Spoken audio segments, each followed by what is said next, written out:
È uno spazio molto bello con Angelica Sepe, una cantautrice e musicista allieva di Roberto Murolo, molto famosa e apprezzata. Ha portato la sua voce ai 4 angoli del mondo, la grande tradizione della canzone napoletana, quella la più amata del mondo, in decine di località, di luoghi importanti e di prestigio. Benvenuta. Subito una domanda: c'è un filo rosso che lega fra loro, ammesso che ci possa essere, tutte le tue canzoni? Sì, certo. Ogni volta che lavoro ad un disco nuovo lo appoggio sempre ad un progetto sociale, sempre.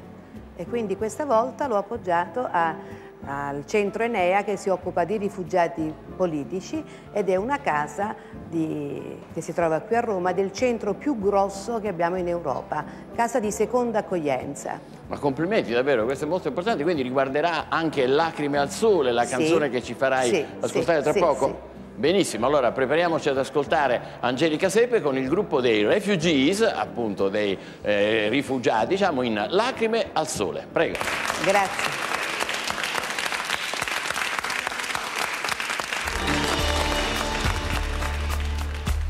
Terra nuda la mia patria,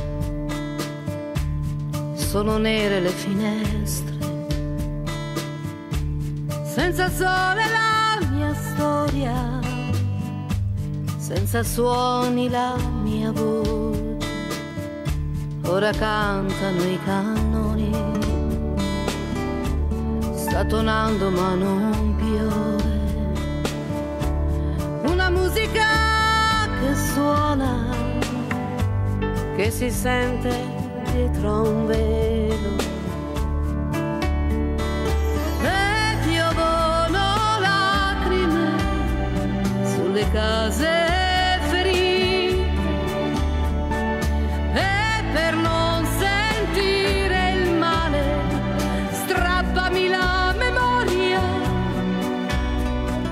prenditi il mio dolore sulla terra nuda, fa che non finisca il mio coraggio.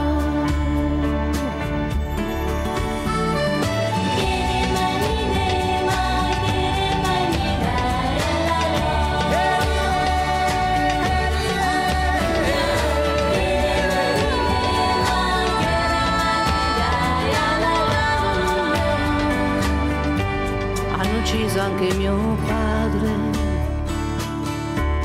hanno ucciso i miei bambini. Il dolore è così intenso da finire questa vita.